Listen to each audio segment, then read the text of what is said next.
राधे राधे दोस्तों, कैसे हैं आप सभी लोग। आशा करती हूँ कि अच्छे होंगे। आज मैं आप लोगों को संकटा माता की कथा सुनाऊंगी। इसे ध्यान से सुनिएगा।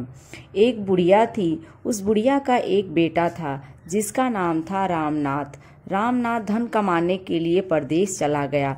बुढ़िया अपने पुत्र के विदेश जाने के बाद बहुत चिंतित और दुखी रहने लगी, क्योंकि बहू उसे प्रायः नित्य खरी खोटी सुनाया करती थी। इसलिए बुढ़िया प्रतिदिन चिंतित और उदास रहती और घर के बाहर स्थित कुएं पर बैठकर रोया करती थी।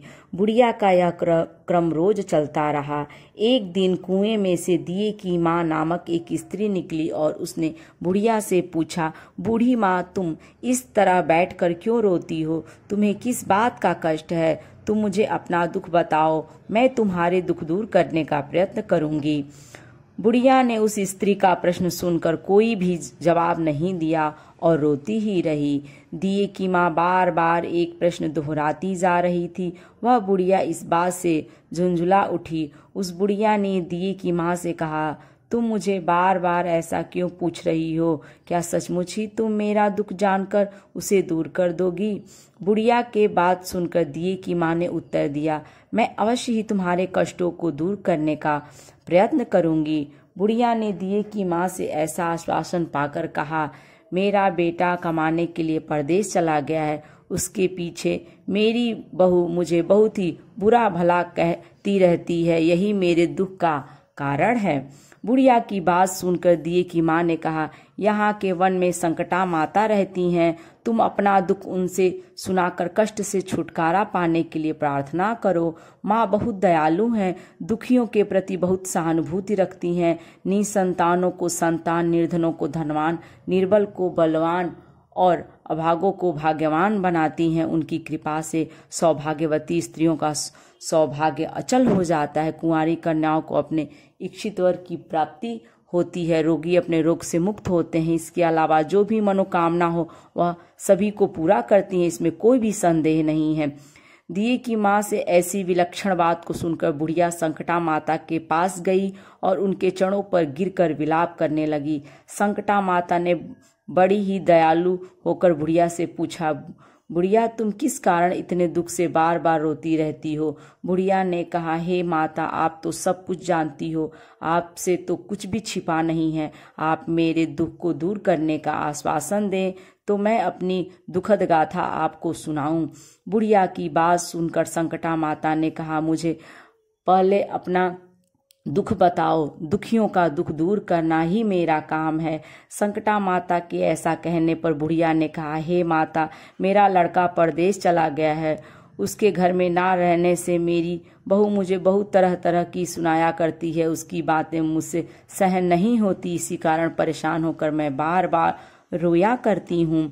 बुढ़िया की इस दर्द भरी कथा को सुनकर संकटा माता ने कहा, तुम घर जाकर मेरे लिए मन्नत मनौती मांग कर मेरी पूजा करो। इससे तुम्हारा लड़का सकुशल घर वापस आ जाएगा। मेरी पूजा के दिन सुहागन स्त्रियों को आमंत्रित कर उन्हें भोजन कराना। ऐसा करने से तुम्हारा लड़का अवश्य ही तुम्हारे पास आ जाएगा। संकटा माता का कहे अनुसार उस बुढ़िया ने मनौती मांग कर पूजा की और सुहागिन स्त्रियों को भोजन के लिए आमंत्रित किया। परंतु विचित्र बात यह हुई कि जब बुढ़िया ने स्त्रियों के लिए लड्डू बनाने शुरू किए तो उससे 7 ही की जगह 8 लड्डू बन गए। इस बात से बुढ़िया बहुत ही असमंजस में पड़ गई। ऐसा होने का क्या कारण है? कहीं मुझसे गिनने में तो गलती नहीं हो रही अथवा अपने आप 8 लड्डू बन जाने का कोई अन्य कारण है? उसी समय संकटा माता एक वृद्ध स्त्री के रूप में बुढ़िया के सामने प्रकट हुई और बुढ़िया से पूछा, क्यों बुढ़िया, आज तुम्हारे यहाँ कोई उत्सव है क्या? यह सुनकर बुढ़िया बोली, आज मैंने संकटा माता की पूजा की है और सुहागिन स्त्रियों को भोजन के लिए आमंत्रित किया है, किंतु जब गिनकर 7 लड्डू बनाती हूँ तो वह लड्डू अपने आप ही 8 बन जाते हैं। मैं इसी बात से चिंता में पड़ गई हूँ। बुढ़िया की बात सुनकर संकटा माता ने कहा, क्या तुमसे किसी बुढ़िया को भी तुमने आमंत्रित किया है?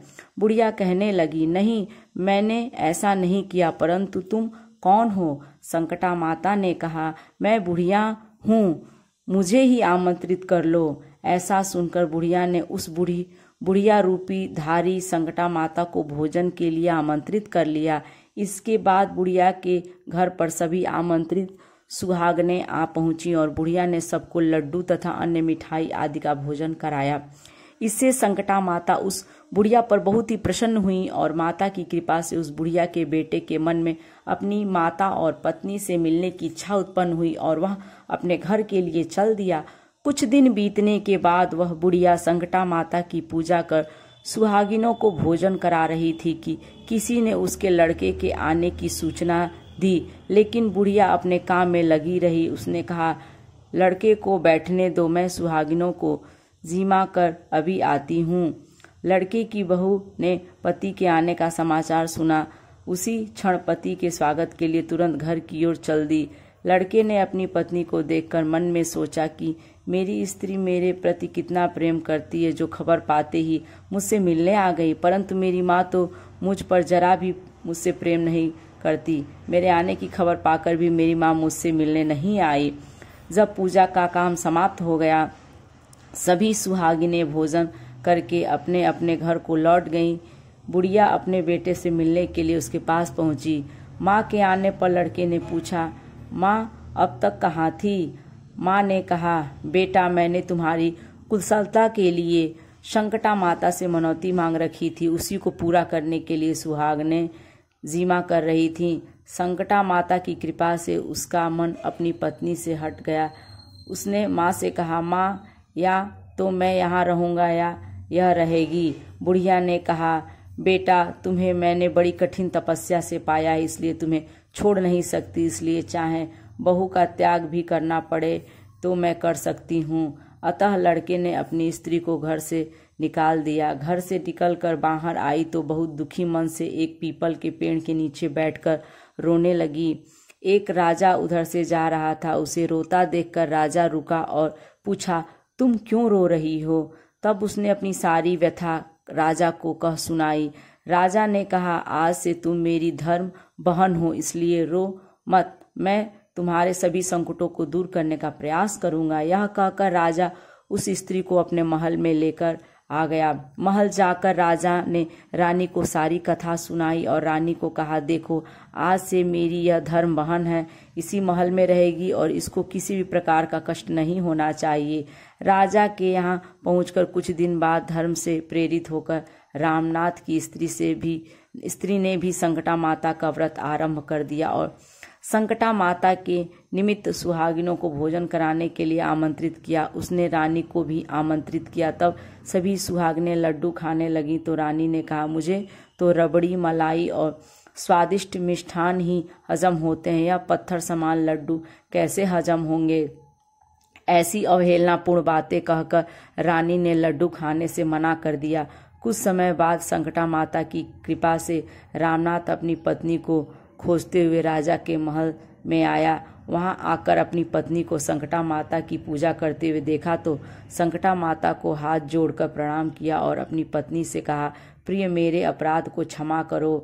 पत्नी ने कहा, नाथ यह सब प्रारंभ से ही होता है, इसमें आपका कोई दोष नहीं है।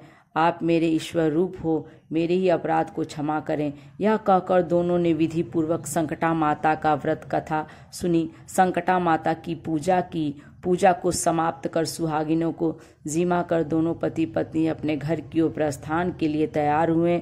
जाते समय रामनाथ की स्त्री ने राजा रानी से कहा, जब मुझ पर दुख पड़ा था तो आप लोगों ने धर्म बहन बनाकर मुझे आश्रय दिया था, लेकिन आपको किसी भी तरह की सहायता की आवश्यकता हो तो मेरी कुटिया में निसंकोच चले आना।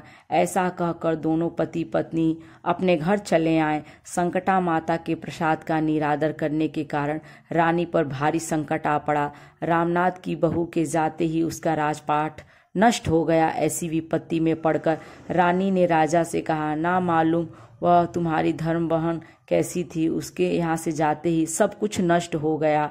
रानी ने राजा से कहा, जाते समय वह कह गई कि जब मेरे पास कष्ट पड़ा था तब मैं तुम्हारे यहाँ आई थी और कदाचित तुम्हारे ऊपर कोई भी कष्ट पड़े तो तुम मेरे घर चले आना, इसलिए अब हम लोगों को उसके यहाँ ही चलना चाहिए। ऐसा विचार कर राजा रानी दोनों ही अपनी धर्म बहन के घर गए। वहां जाकर रानी ने कहा, बहन तुम्हारे जाते ही ऐसा क्या हो गया कि हमारी सारी संपत्ति नष्ट हो गई। हम लोग बहुत परेशानी में पड़े हुए हैं। रानी की बात सुनकर रामनाथ की स्त्री ने कहा, बहन मैं तो कुछ नहीं जानती, मेरी तो सब करता धरता संकटा माता है, इसके अतिरिक्त कोई दूसरा नहीं। इसलिए मेरी राय में तुम संकटा माता से अपनी भूलों के लिए क्षमा याचना करो।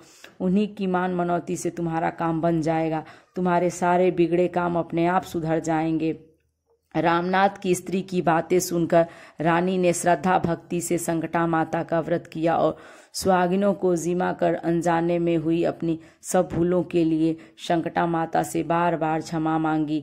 रानी के ऐसा करते ही संकटा माता प्रसन्न हो गईं और रात में रानी को स्वप्न में कहा कि तुम दोनों पति पत्नी अपने महल को चले जाओ, वहां जाकर मेरी पूजा करना और मेरे निमित्त सुहागिनों को जिमाना। ऐसा करने से तुम्हारा गया हुआ राजपाट तुम्हें दोबारा वापस मिल जाएगा। सुबह होते ही रानी ने अपने स्वप्न की बात राजा को बताई। रानी की बात सुनते ही राजा उसी क्षण रानी को साथ लेकर अपने महल की ओर चल दिए। महल में आने के बाद राजा रानी ने संकटा माता के कहे अनुसार भक्तिपूर्ण भाव से संकटा माता की पूजा की और सुहागिनों को भोजन कराया। ऐसा करने से उनका बिगड़ा हुआ सारा जो समय है वो सुधर गया और सारा राजपाट उन्हें वापस मिल गया और वह पहले की तरह राज्य को भोगने लगे। बोलो संकटा माता की जय।